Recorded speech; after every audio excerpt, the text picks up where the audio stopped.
سلام، اوس هم د 11 بجو خبرونه. ټاکل شوې نن د سولې مشورتي لویې جرګې د اداري پلاوي د ټاکنې چارې ترسره او پر دندو وګمارل شي. د جرګې د مسؤلینو په وینا د اداري پلاوي له ټاکلو وروسته به د دغې جرګې 3200 غړي په 50 کمیټو کې خپل کارونه پیل کړي. ویل کېږي د یادو کمیټو استازي به سبا خپل کاري راپورونه اداري پلاوي ته وسپاري او په 4مه ورځ به د ولسمشر په شتون کې د سولې په اړه خپل پریکړه لیک اعلان کړي. د ننګرهار یو شمېر اوسیدونکي په دغه ولایت او په ځانګړې توګه په جلال آباد ښار کې د ناامنیو او جنایي جرمونو د ډیروالي له امله اندېښمن دي. د دوی په وینا یوازې تېره ورځ د یو ټرافیک پولیس په ګډون 2 کسان په جلال آباد ښار کې ترور او بریدګر هم په تېښته بریالي شوي دي. دوی همداراز له امنیتي مسؤلینو د امنیت خوندیینه غوښتنه کوي او ولایتي مسؤلین هم د امنیتي وضعیت د ښه والي لپاره د خپلو هلو ځلو د دوام خبره کوي.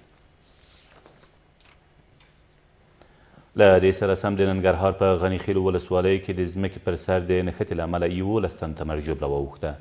دغه نښته تېره ورځ په شیرګړ سیمه کې رامنځته شوې او په پایله کې له دواړو لورو 2 تنه وژل او 9 نور ټپیان شوي دي. د ننګرهار د والي ویاند زیاتوي سیمې ته د افغان ځواکونو له رسېدو سره سم نښته پای ته رسېدلې او په شخړه کې یو شمېر ښکېل کسان هم نیول شوي دي. د بادغیس په آب کمري ولسوالۍ کې د افغان هوایي ځواکونو په عملیاتو کې 19 طالبان وژل شوي او 40 نور یې ټپیان دي.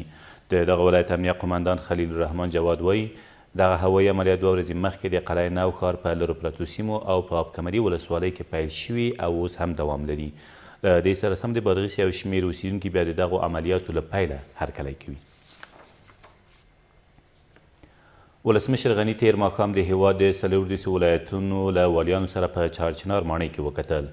ښاغلي غني په دې کتنه کې په راتلونکو ولسمشري ټاکنو کې د والیانو پر بې پرېتوب له ټینګار سربیره د ولایتونو او لویو ښارونو د امنیت د لا ښه ټینګښت لپاره لارښوونه وکړه چې د والیانو او د امنیتي او دفاعي بنسټونو ترمنځ ګډه غونډه جوړه شي.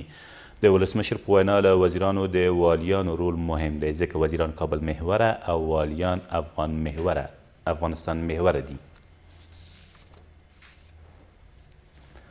د هرات اسلام کلا پر لویه لاره د یوې ټرافیکي پیښې له امله 6 کسان ټپیان شول. دغه پیښه تېره ورځ هغه مهال رامنځته شوه چې یو سراچم موټر له سړکه واوښت او چپه شو. د سیمه ییزو مسؤلینو په وینا د 3 ټپیانو روغتیایي وضعیت ډېر نازکه دی.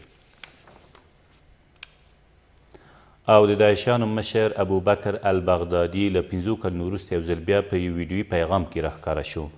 نوموړی تر دې مخکې په لومړي ځل په 2014 کال کې د عراق د موسل په النوري جومات کې لیدل شوی و. د داعشیانو مشر په دې ویډیو کې په عراق او سوریې کې د خپلو پلویانو ماته منلې او د غچ اخیستنې ګواښ یې کړی دی. ویل کېږي په روان زېږدیز کال کې داعش ډله په عراق او سوریه کې سخت ځپل شوې او ټولې هغه سیمې بیرته له دوی نیول شوي چې تر دې مخکې د دوی په ولکه کې وي. دا تر دې مهاله وروستي خبرونه، تر بیا مو الله مل.